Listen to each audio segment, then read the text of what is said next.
कुरिन्थियों 16 का 14। Sorry. Okay. जो कुछ करते हो प्रेम से करो। बस। प्रेमी पिता, इस वचन के लिए धन्यवाद। प्रभु, ये बहुत ही गहरी बात है जो हमें जीवन में उतारना है। आप हमको बहुत शक्ति दे, बुद्धि दे, अनुग्रह दे, जिससे कि हम इसको अपने जीवन में पालन कर सकें। आदर महिमा आपको देते हैं। मुझ बलहीन दास को भी आपके बलवन्त हाथ में समर्पित करते हैं। आदर महिमा आपको मिले, स्तुति प्रशंसा आपको मिले। सबको आपके बलवन्त हाथ में समर्पित करते हैं। प्रार्थना उद्धार करता जल्द आने वाले प्रभु यीशु मसीह के नाम में अर्पण करते हैं। आमीन। एक छोटा सा वाक्यांश आज हमने पढ़ लिया है। जो कुछ करते हो प्रेम से करो। इसका क्या तात्पर्य होता है? प्रेम से करना चाहिए, लेकिन जो कुछ करते हो हमारे जीवन के सारी बातें प्रेम से होना चाहिए। ये है इस पद का अर्थ। जो कुछ करते हो और कुछ भी हो, हमारा उठना बैठना, जाना, लोगों से व्यवहार करना, घर में पत्नी के साथ या पति के साथ, बच्चों के साथ हमारा व्यवहार, कलीसिया में प्राचीनों के साथ, साधारण विश्वासियों के साथ या पड़ोसियों के साथ, इस प्रकार हमारे सारे व्यवहार को बंधित करने वाला एक पद है ये पद। हम जो कुछ करते हो प्रेम से करो। तो प्रेम हमारे जीवन में कितना महत्वपूर्ण है, ये हम समझ सकते हैं। और वो प्रेम साधारण प्रेम नहीं है, उस प्रेम को हम कह सकते हैं दिव्य प्रेम है या ईश्वरीय प्रेम है। ईश्वरीय प्रेम से प्रेरित होकर करने के विषय में यहाँ पर बताया गया है। वहाँ पर अगप्पे शब्द, अगप्पे यूनानी भाषा में अगप्पे शब्द का अर्थ है ईश्वरीय प्रेम। मानुषिक प्रेम नहीं है, ईश्वरीय प्रेम। उस प्रेम से प्रेरित होकर हमें सब कुछ करने की आवश्यकता है। एक बुक, एक पुस्तक आप उदाहरण के लिए ले लीजिए। ये पुस्तक जो है, इसके जो है अंदर धागा है।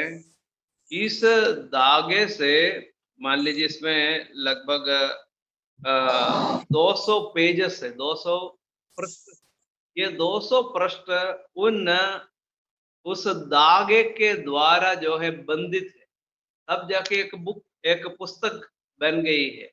मान लीजिए इस धागे को आप उसमें से निकाल दें, तो ये एकजुट होकर एक पुस्तक के रूप में वो नहीं रह सकता है।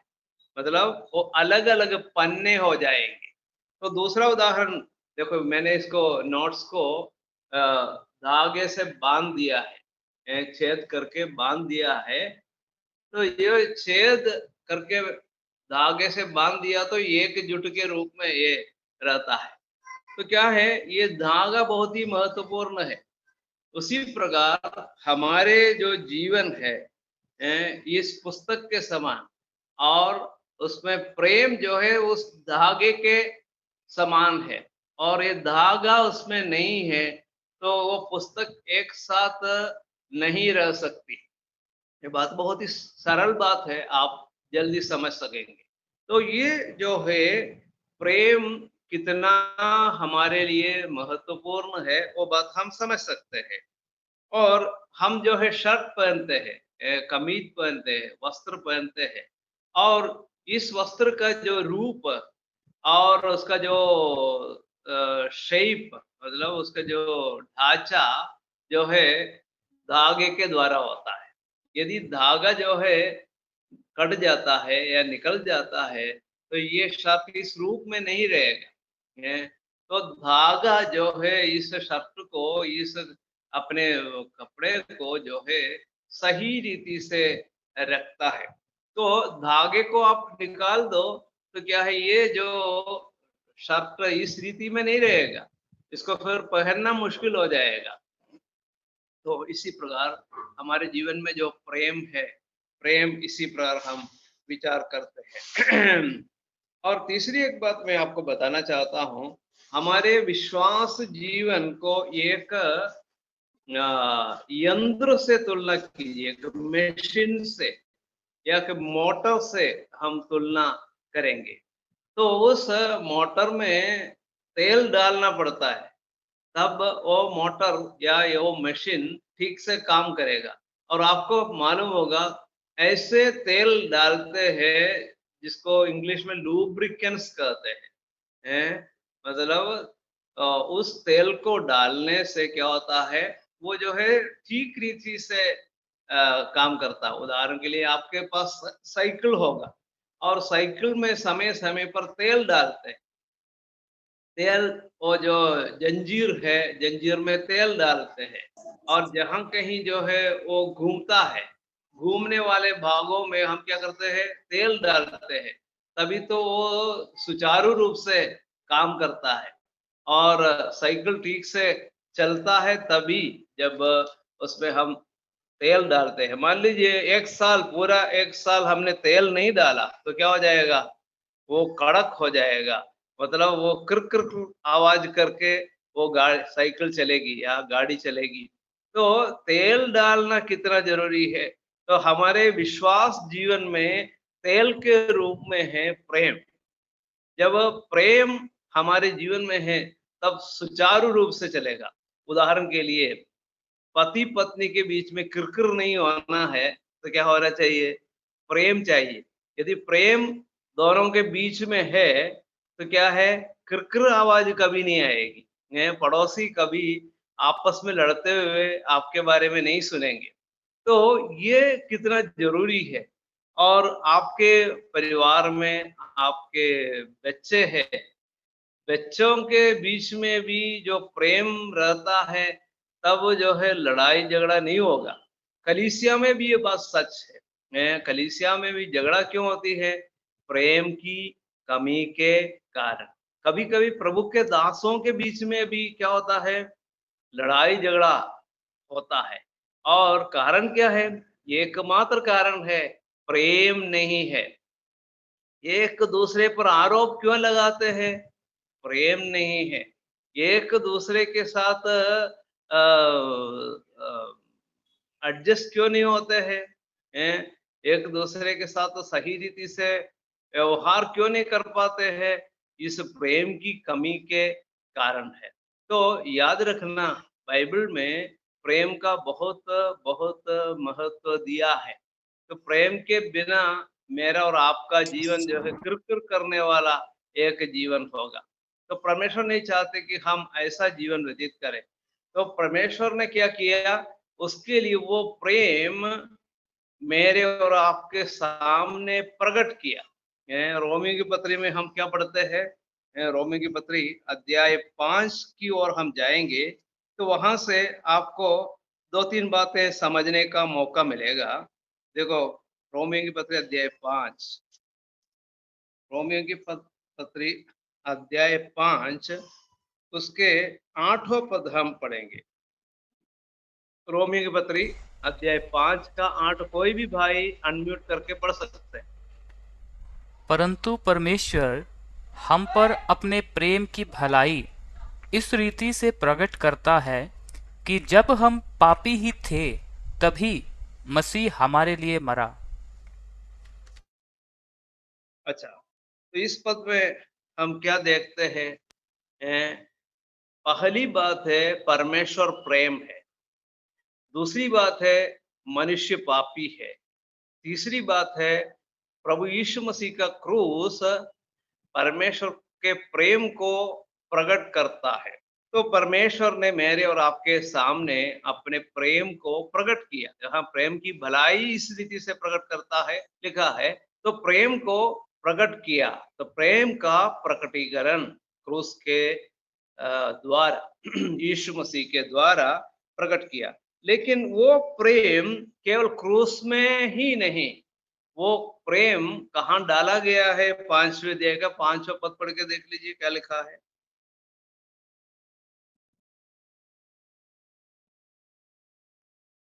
रोमियो 5 का 5। और आशा से लज्जा नहीं होती, क्योंकि पवित्र आत्मा जो हमें दिया गया है, उसके द्वारा परमेश्वर का प्रेम हमारे मनों में डाला गया है।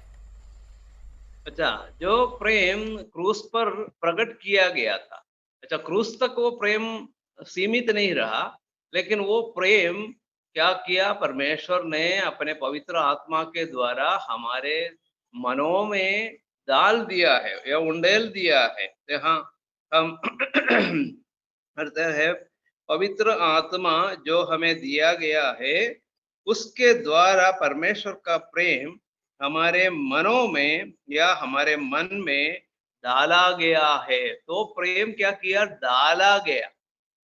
हमें अब अपना स्वयं का प्रेम दिखाने की जरूरत नहीं है। परमेश्वर हमारे जो मानुषिक प्रेम है, उस मानुषिक प्रेम हम दिखाए, ये परमेश्वर कभी नहीं चाहते। ये तो दुनिया के लोग उस प्रेम को दिखाते हैं, लेकिन परमेश्वर कहते हैं कि मैं अपना प्रेम तुम्हें दूंगा, तुम्हारे हृदय में डाल के दूंगा। उसको हमें फिर क्या करना है? व्यावहारिक रूप से दूसरों पर प्रकट करना है। यहाँ पर हम पहला कुरिन्थियों 16 का 14 में पढ़ा, जो कुछ करते हो, जो कुछ करते हो प्रेम से करो। हैं? ये जो आज्ञा प्रभु ने हमको दी है, उसके पहले ही परमेश्वर ने क्रूस पर उस प्रेम को प्रकट किया। दूसरी बात, उस प्रेम को हमारे हृदय में डाल दिया या हमारे मनों में डाल दिया। और अब हमारे पास कोई बहाना नहीं है, मैं ऐसा प्रेम नहीं कर सकता, मुझ में उसके लिए योग्यता या ताकत नहीं है, ऐसा कोई भी विश्वासी नहीं कहने नहीं पाएंगे। क्योंकि परमेश्वर कहेंगे, मैंने अपना प्रेम तेरे हृदय में या तेरे मनों में मैंने उंडेल दिया है। उस प्रेम को हमें आज इस्तेमाल करना चाहिए। और जो कुछ करते हो, तो हर एक बात में प्रेम से प्रेरित होकर हमें करने की आवश्यकता है। देखो, हम गलतियों की पत्री 5वें अध्याय का 13वें पद में जाएंगे। गलतियों की पत्री 5 का 13 और 14 दो पदों को हम अभी पढ़ेंगे। गलतियों की पत्री अध्याय 5 का 13-14। हे भाइयों, तुम स्वतंत्र होने के लिए बुलाए गए हो, परंतु ऐसा ना हो कि यह स्वतंत्रता शारीरिक कामों के लिए अवसर बने, वरन प्रेम से एक दूसरे के दास बनो, क्योंकि सारी व्यवस्था इस एक ही बात में पूरी हो जाती है कि तू अपने पड़ोसी से अपने समान प्रेम रख। कितनी अच्छी बात है यहाँ पर लिखी गई है। क्या लिखा है? प्रेम से एक दूसरे के दास बनो। यीशु मसीह के बारे में हम सब जानते हैं। क्या जानते हैं? प्रभु यीशु ने कहा, मनुष्य का पुत्र सेवा कराने नहीं,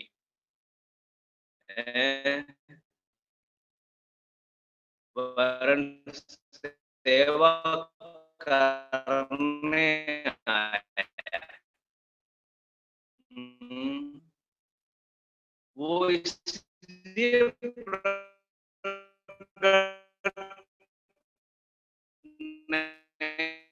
नहीं हुआ कि सेवा टहल की जाए, परंतु सेवा करने आया। दूसरे लोग मेरी सेवा करें, उसके लिए प्रभु यीशु मसीह दुनिया में आया नहीं आया, वरन प्रभु यीशु मसीह इसलिए आया कि वह में हम क्या देखते हैं? प्रेम।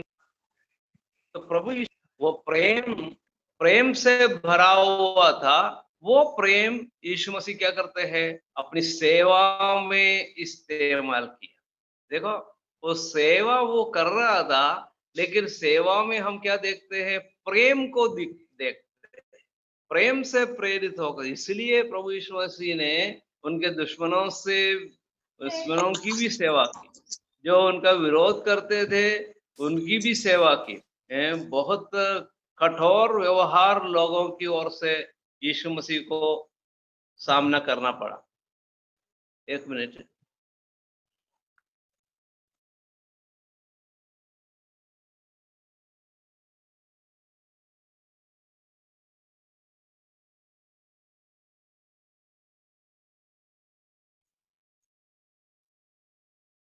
मेरी आवाज आ रही है? हाँ आ रही है अंकल। आ रही है ना? अच्छा, ठीक से आ रही है? हाँ जी, क्लियर आ रही है एकदम। हाँ बीच में मेरा फोन जो है काफी समय से सुबह से लेकर अभी तक इस्तेमाल किया, तो उसका डेटा थोड़ा कम हो गया है। तो ठीक है। तो हम क्या देखते हैं, यीशु मसीह की सेवा में ये विशेषता हम देखते हैं, प्रेम। प्रेम के बिना प्रभु यीशु ने सेवा नहीं की। यीशु मसीह की सेवा में हम प्रेम को देखते हैं, और वो ईश्वरीय प्रेम यीशु मसीह में प्रकट हुआ।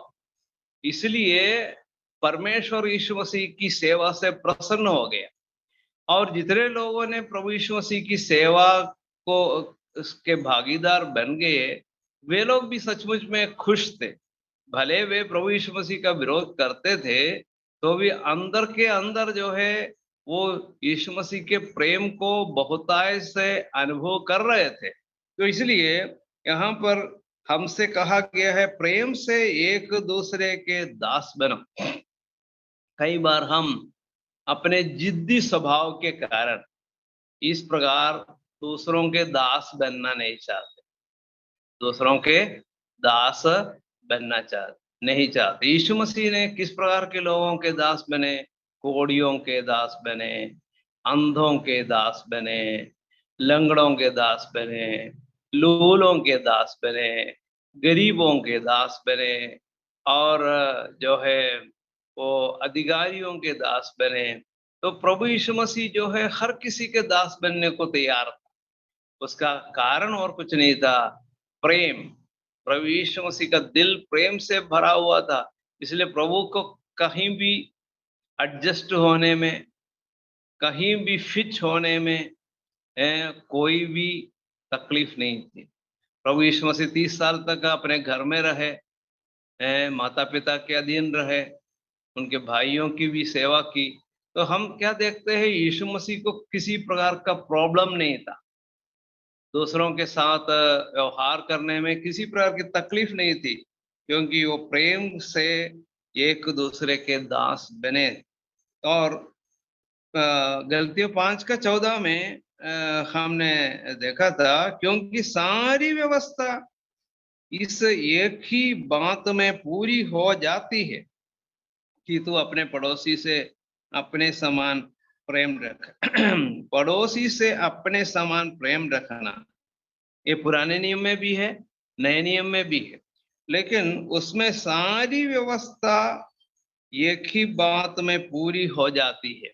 तो व्यवस्था के बारे में यदि उदाहरण के लिए 10 आज्ञाएं, 10 आज्ञाओं में से 4 आज्ञाएं, 1 2 3 4 आज्ञाएं जो है परमेश्वर के प्रति है, परमेश्वर की ओर है, और बाकी 5 से लेकर 10 तक के जो 6 आज्ञाएं मनुष्यों की ओर है।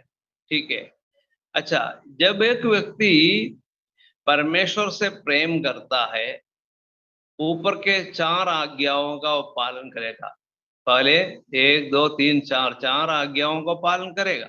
जब 4 आज्ञाओं का पालन वो करता है, वो जो है शेष 6 आज्ञाओं को जो मनुष्यों के प्रति है, वो भी ठीक से वो पालन कर पाएगा, तब व्यवस्था पूरी हो गई। तो परमेश्वर के वचन में जितनी भी आज्ञाएं हैं, सभी आज्ञाएं पूरी करने के लिए एक शब्द काफी है, प्रेम। अब 611 अन्य आज्ञाएं हैं, 10 आज्ञाओं को छोड़कर 611 आज्ञाएं कुल मिला के पुराने नियम में है।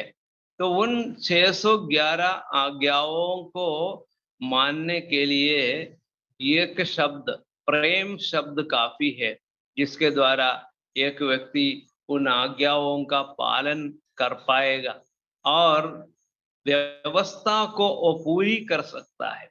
जबकि आपको मालूम है किसी ने भी व्यवस्था को अभी तक पूरी नहीं की है, क्या सिवाय प्रभु यीशु मसीह के। केवल यीशु मसीह सभी आज्ञाओं का पालन किया है और सिद्धता के साथ व्यवस्था का पालन करने वाला एकमात्र व्यक्ति मानव इतिहास में है, वो हमारे प्रभु यीशु मसीह है। तो यीशु मसीह जो है आज्ञाओं का पालन करने वाला है और परमेश्वर को प्रसन्न करने वाला था, क्योंकि यीशु मसीह प्रेम से प्रेरित होकर इस बात को करता था। यदि व्यवस्था गलतियों की पत्री से एक और पद हम पढ़ेंगे तो वहां पर साफ लिखा है 5वें अध्याय का 22 और 23। पर आत्मा का फल प्रेम, आनंद, मेल, धीरज और कृपा, भलाई, विश्वास, नम्रता और संयम है। ऐसे ऐसे कामों के विरोध में कोई भी व्यवस्था नहीं।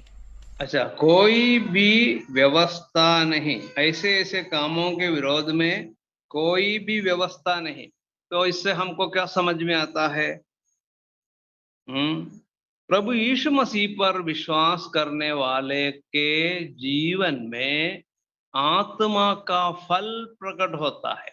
आत्मा का फल प्रकट होता है। एक वचन में है आत्मा के फल नहीं, आत्मा का फल है।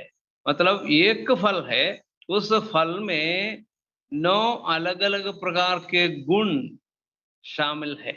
मतलब एक ही फल में अलग अलग प्रकार के गुण पाए जाते हैं।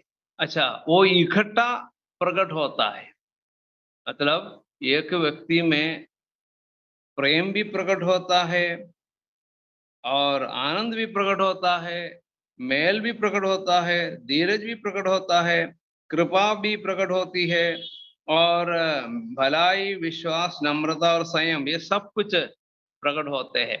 तो ऐसा नहीं कि किसी व्यक्ति में प्रेम प्रकट होता है और नम्रता प्रकट नहीं होता है, और किसी में जो है भलाई प्रकट होती है या संयम प्रकट नहीं होता, ऐसा नहीं होता है। तो ये सभी गुण एक साथ एक व्यक्ति में प्रकट होता है। ये है मसीह जीवन की विशेषता। आत्मा का फल एक अविश्वासी के जीवन में कभी प्रकट नहीं होता है। और वहां पर हम देखते हैं उस फल में पहला शब्द प्रेम है। और ऐसे ऐसे कामों के विरोध में कोई भी व्यवस्था नहीं है। देखो, एक व्यक्ति को परमेश्वर ऐसा योग्य बना देता है जिसके द्वारा आत्मा का फल प्रकट हो जाए। और आत्मा का फल प्रकट होता है, वो व्यक्ति जो है परमेश्वर के सन्मुख ग्रहण योग्य है। इस परमेश्वर कहेंगे इसने व्यवस्था को पूरा किया है। सब, जबकि मैंने पहले आपको याद दिलाया था यीशु मसीह के अलावा और किसी ने व्यवस्था को पूरा नहीं किया है।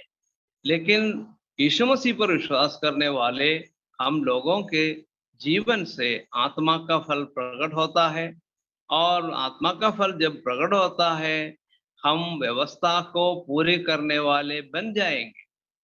व्यवस्था को पूरी करने वाले बन जाएंगे। तो हमने पहले भी इसके बारे में थोड़ा सा विचार कर चुके हैं कि यदि हम उसमें हम रोमी की पत्री 8वें अध्याय के पहले पद में पढ़ते हैं, अब जो मसीह यीशु में है उन पर दंड की आज्ञा नहीं, क्योंकि वे शरीर के अनुसार नहीं आत्मा के अनुसार चलता है। क्योंकि जीवन की आत्मा की व्यवस्था ने उसे मृत्यु पाप और मृत्यु की व्यवस्था से स्वतंत्र कर दिया, ऐसा हम पढ़ते हैं। तो प्रभु यीशु मसीह पर विश्वास करने पर एक व्यक्ति नई सृष्टि बन जाता है, और इतना ही नहीं, उस व्यक्ति के जीवन के द्वारा आत्मा का फल प्रकट होता है। और उस समय व्यवस्था को वो पूरी करता है। तो व्यवस्था को पूरी करना, तो जो जो व्यक्ति प्रेम करता है उसके बारे में भी ऐसा लिखा है, प्रेम करने वाला व्यक्ति जो है व्यवस्था को पूरी करता है। हम कुलुस्सियों की पत्री 3 अध्याय के 12 और 13 पढ़ेंगे। कुलुस्सियों की पत्री अध्याय 3, 12, 13 और 14, 3 पदों को हम पढ़ेंगे। इसलिए कुलुस्सियों की पत्री अध्याय 3। इसलिए परमेश्वर के चुने हुओं की नाई, जो पवित्र और प्रिय है, बड़ी करुणा और भलाई और दीनता और नम्रता और सहनशीलता धारण करो। और यदि किसी को किसी पर दोष देने का कोई कारण हो, तो एक दूसरे की सह लो और एक दूसरे के अपराध क्षमा करो। जैसे प्रभु ने तुम्हारे अपराध क्षमा किए, वैसे ही तुम भी करो। और इन सब के ऊपर प्रेम को, जो सिद्धता का कटिबंध है, बांध लो। हाँ, इन सबके ऊपर प्रेम को, जो सिद्धता का कटिबंध है, बांध लो। तो पहले बताया गया है, बड़ी करुणा और भलाई और दीनता और नम्रता और सहनशीलता धारण करो। यदि किसी को किसी पर दोष देने का कोई कारण हो, तो एक दूसरे की सह लो, एक दूसरे की सह लो और एक दूसरे के अपराध क्षमा करो, जैसे प्रभु ने तुम्हारे अपराध क्षमा किए, वैसे ही तुम भी करो। तो परमेश्वर ने हमारे अपराधों को क्षमा किया है, क्योंकि वो हमसे प्रेम करते हैं, वो हमसे प्रेम करते हैं। आपको और मुझे मालूम है, परमेश्वर ने अदन वाटिका में आदम और हव्वा को रखा। परमेश्वर ने मिट्टी से आदम को बनाया, और वो हाथ जो है प्रेम से, प्रेम करने वाले हाथों से आदम को बनाया। लेकिन जब पाप किया, आदम और हव्वा ने पाप किया, उसी प्रेमी परमेश्वर ने अपने हाथों से चमड़े के वस्त्र बनाए। उसी प्रेमी हाथों से परमेश्वर ने चमड़े के वस्त्र बनाए, और उसी परमेश्वर ने उनको वस्त्र पहनाए।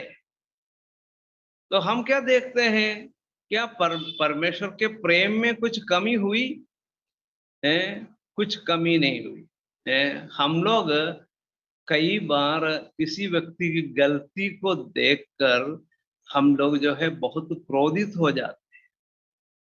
बहुत, परमेश्वर भी पाप से कभी प्रेम नहीं करता, पाप से घृणा जरूर करता है। परमेश्वर भी क्रोधित होता है, लेकिन परमेश्वर का क्रोध को अपन क्या बोलेंगे, पवित्रता का क्रोध है। परमेश्वर अपने प्रेम में रहते हुए क्रोध करता है, और परमेश्वर लोगों को दंड देता है तो दया के साथ दंड देता है। तो यहाँ पर हमको विशेष समझने की आवश्यकता है, हमें भी प्रेम के साथ दूसरों से व्यवहार करना है। तो यहाँ पर लिखा है, एक दूसरे की सह लो, एक दूसरे की सह लो। वहां पर प्रेम जुड़ा हुआ होना चाहिए। यहाँ लिखा है, प्रेम के कारण एक दूसरे को सह लो। क्यों दूसरों का सहना है ना?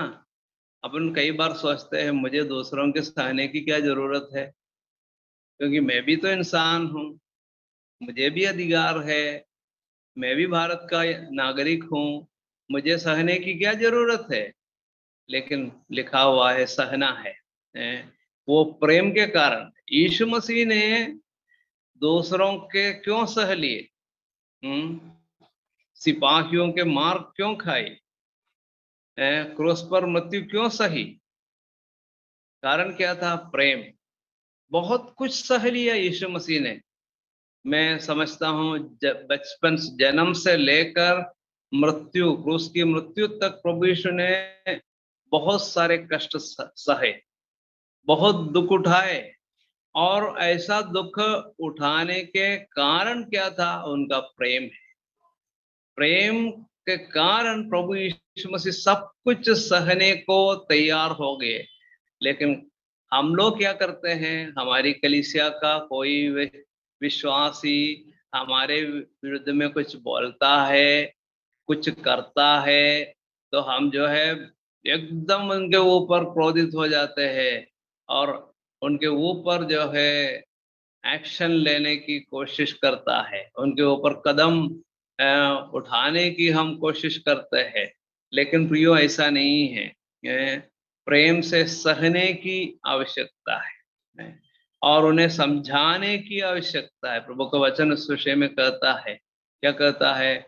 उस व्यक्ति को अकेले में समझाना है। उसके जीवन में गलती हुई, उसको अकेले में उसको समझाना है। यदि वो उसने समझ लिया तो ठीक है, यदि नहीं समझा तो 2 भाइयों के साथ जाकर या 3 भाइयों को के साथ जाकर उनको समझाना है। उस समय उसने समझ लिया तो ठीक, लेकिन उस समय भी उसने नहीं समझा तो कलीसिया के सामने उसको समझाना चाहिए। यदि उसने उस बात को भी ठुकरा दिया तो फिर उसके साथ जो है निजाती के समान उसका व्यवहार होना चाहिए, लेकिन फिर भी विरोधी के समान नहीं। उसको वापस आने के लिए एक मौका छोड़ना चाहिए। वो व्यक्ति अपने गलती को समझकर फिर वापस आए तो उसको ग्रहण करना चाहिए। परमेश्वर को वचन इसी प्रकार सिखाते हैं। तो हमें सहने की जरूरत है और एक दूसरे के अपराध क्षमा करो। सहना है पहली बात, दूसरी बात है क्षमा करो। जैसे प्रभु ने तुम्हारे अपराध क्षमा किए वैसे ही तुम भी करो। तो हमारी योग्यताओं को देखकर प्रभु ने हमारे अपराधों को क्षमा नहीं किया है। एक पद में हम पढ़ेंगे, इस कुलुसिंग पत्र में हम वापस आएंगे। उसके पहले हम पहला कुरिन्थियों अध्याय 16 से ही एक और पद हम पढ़ेंगे। 16 का, पहला कुरिन्थियों अध्याय 16 का 24वां पद हम पढ़ेंगे। मेरा प्रेम मसीह यीशु में तुम सब से रहे। आमीन। हाँ, मेरा प्रेम मसीह यीशु में तुम सबसे रहे। ये कौन बोल रहा है? पौलुस बोल रहा है। क्या बोल रहे हैं? मेरा प्रेम। मेरा प्रेम, वहां पर अगप्पे शब्द है। प्रेम के लिए कौन सा शब्द है? अगप्पे। यूनानी भाषा में अगप्पे, जिसका मतलब है ईश्वरीय प्रेम। मैं इस प्रकार उसको पढ़ूं, मेरा ईश्वरीय प्रेम मसीह यीशु में तुम सबसे रहे।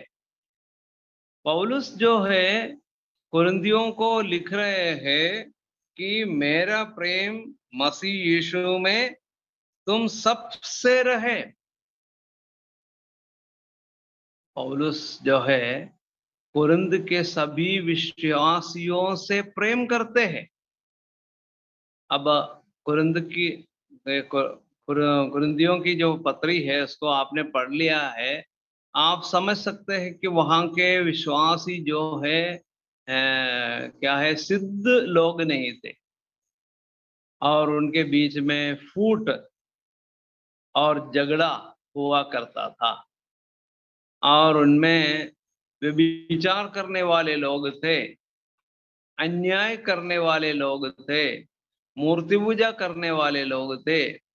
मूर्ति पूजा करने का तात्पर्य ये है कि मूर्ति के लिए जो चढ़ावा है उस चढ़ावे को ग्रहण करने वाले लोग थे और गलत रीति से जो है परमेश्वर के वरदानों को इस्तेमाल करने वाले लोग थे। इस प्रकार अलग अलग लोगों के बारे में हम वहां पढ़ते हैं।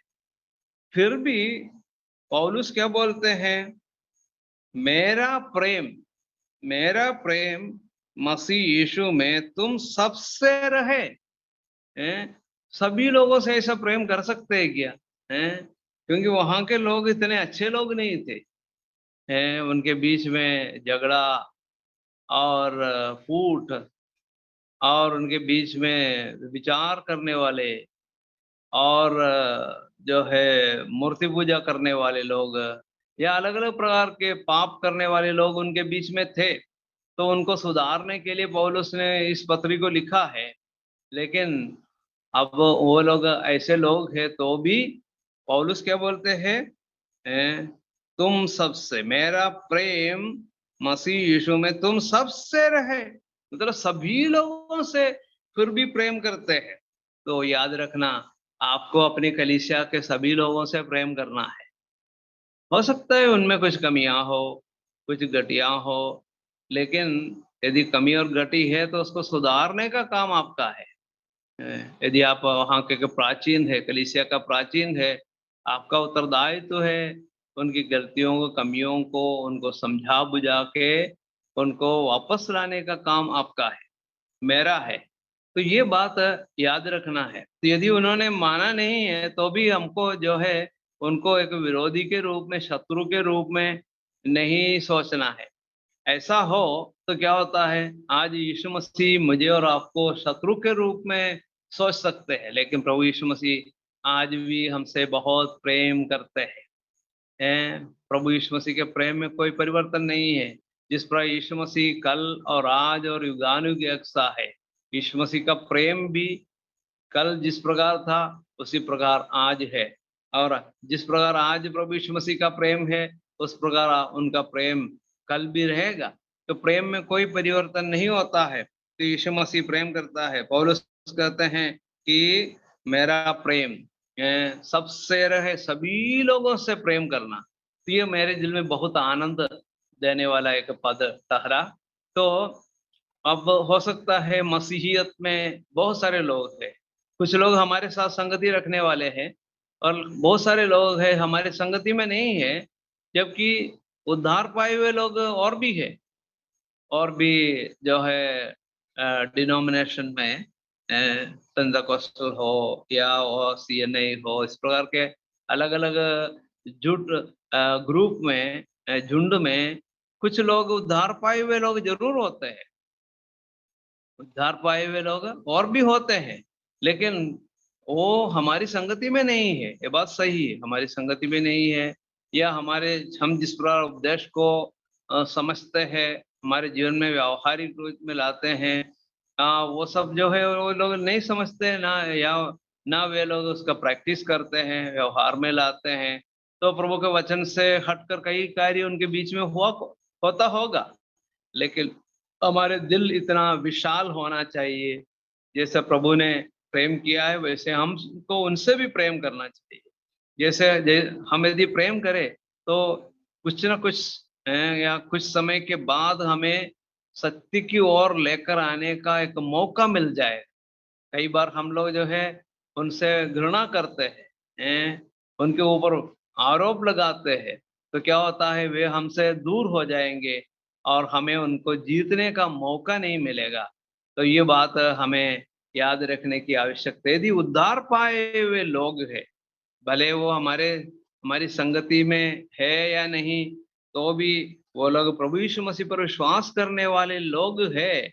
उस कारण ये आपको परख कर देखना है, समझना चाहिए कि वे सच्चे विश्वासी है या नहीं है। वो समझकर उनसे प्रेम के साथ व्यवहार करने की जरूरत है, जिससे कि आगे चलकर वो सच्चाई को ग्रहण करके प्रभु में आ जाएंगे, या सच्चाई में आ जाएंगे, सच्चे उपदेश को पकड़े रहने वाले बन जाएंगे। तो इसलिए ऐसा प्रेम करने की हमें आवश्यकता है। तो यहाँ पर पौलुस कहते हैं कुलुस्सियों की पत्र 3 अध्याय के 14वें पद में, इन सब के ऊपर एक 5 प्रकार के अच्छे अच्छे गुणों को बताया गया है, लिखा है इन सबके ऊपर प्रेम को जो सिद्धता का कटिबंध है बांध लो। सिद्धता का कटिबंध, उस कटिबंध से बांधना चाहिए।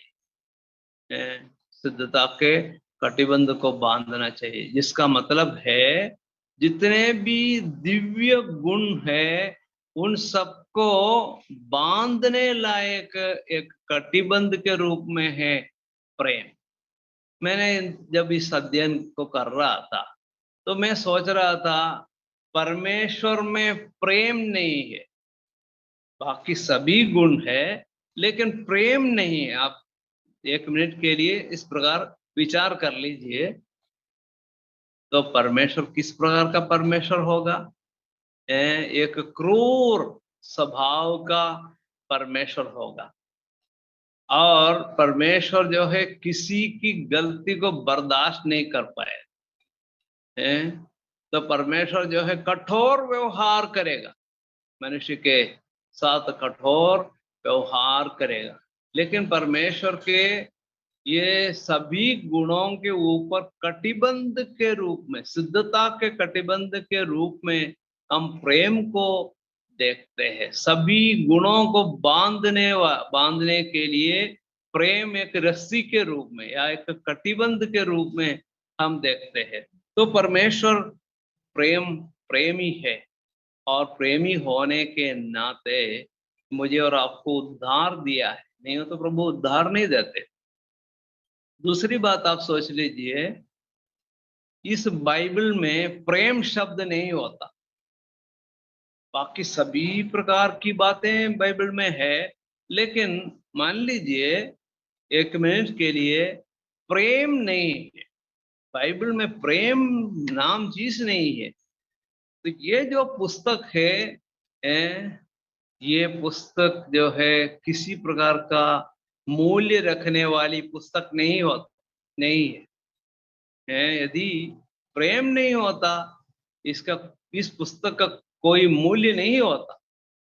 ये मूल्यवान इसलिए है, इसमें प्रेम शब्द है। यूहन्ना 3:16 हम सब जानते हैं, परमेश्वर ने जगत से ऐसा प्रेम किया, परमेश्वर ने जगत से ऐसा प्रेम किया कि उसने अपना इकलौता पुत्र दे दिया, ताकि जो कोई उस पर विश्वास करे वो नाश न हो परंतु अनंत जीवन पाए। प्रियो, यदि प्रेम शब्द बाइबल में नहीं होता, ये यूहन्ना 3:16 भी बाइबल में नहीं होता। समझ में आया?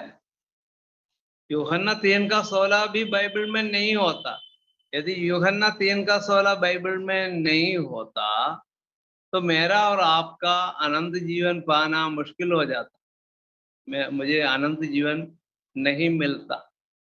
लेकिन ऐसा नहीं है, प्रेम शब्द इस बाइबल में है, तब जाके मुझे और आपको अनंत जीवन मिला, मुझे और आपको पापों की क्षमा मिली, मुझे और आपको परमेश्वर की संतान होने का अधिकार और अवसर मिल गया। नहीं होता तो हम परमेश्वर की संतान नहीं बनते।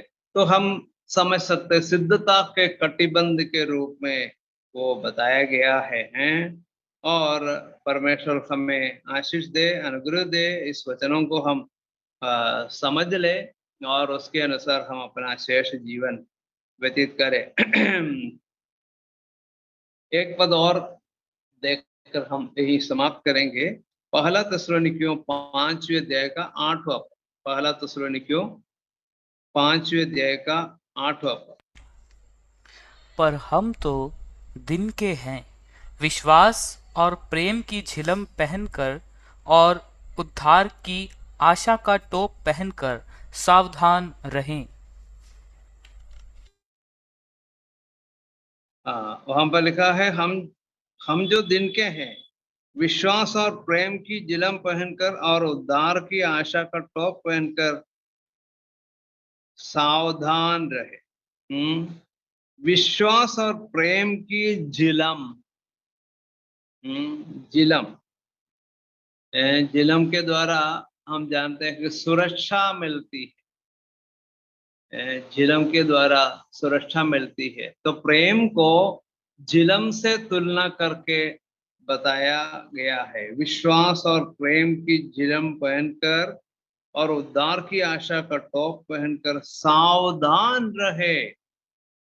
हमें सावधानी के साथ अपना जीवन व्यतीत करना है। याद रखना कि ये जो प्रेम मेरा और आपका अपना नहीं है कि मैं दूसरे से प्रेम करता हूँ तो उसमें हम किसी प्रकार का क्या बोलना चाहिए, औदार्य दिखाते हैं। किसी के ऊपर हम जो है क्या बोलना चाहिए, हम अपने कुछ दया करते हैं, हम किसी को कुछ देते हैं, ऐसा कुछ नहीं है। वो जो है परमेश्वर ने मुझे और आपको दिया है, वो जो दिया है उसी से हम दूसरों को बांटते हैं। और सावधानी के साथ हमें जो है इस बात को दिखाने की जरूरत है। हमारे जीवन में हम सावधानी से अपना जीवन व्यतीत करें। मेरी कुछ खूबी के कारण नहीं, मेरी कुछ कुछ अच्छी बातों के कारण मैं दूसरों पर मेरा प्रेम प्रकट करता हूँ, ऐसा नहीं सोचना। परंतु प्रेम परमेश्वर ने मुझे पहले एडवांस में दिया। पहले परमेश्वर ने मुझसे प्रेम किया। वैसे हम यूहन्ना की पहली पत्री पढ़ते हैं, है ना, उसने पहले मुझसे प्रेम किया, उसने पहले हमसे प्रेम किया। और हमसे प्रेम करने के बाद प्रभु कहते हैं एक दूसरे से प्रेम करो। तो इसलिए ये मेरी कुछ अच्छी बात के कारण मैं ऐसा कर रहा हूँ, ऐसा मत सोचना है। परमेश्वर ने मुझसे प्रेम किया है, यीशु मसीह ने मुझसे प्रेम किया, इसलिए मेरा उत्तरदायित्व बनता है कि मैं सभी विश्वासियों से प्रेम करूं। विश्वासियों से प्रेम करने का उत्तरदायित्व मेरा और आपका है। और इसलिए आगामी दिनों में ऐसे एक जीवन व्यतीत करने के लिए प्रभु हम सबों को विशेष आशीष दे। और सभी भाइयों को और सभी बहनों को, बच्चों को हमारा सलाम, हमारा नमस्कार। सबको जय मसीह की। धन्यवाद।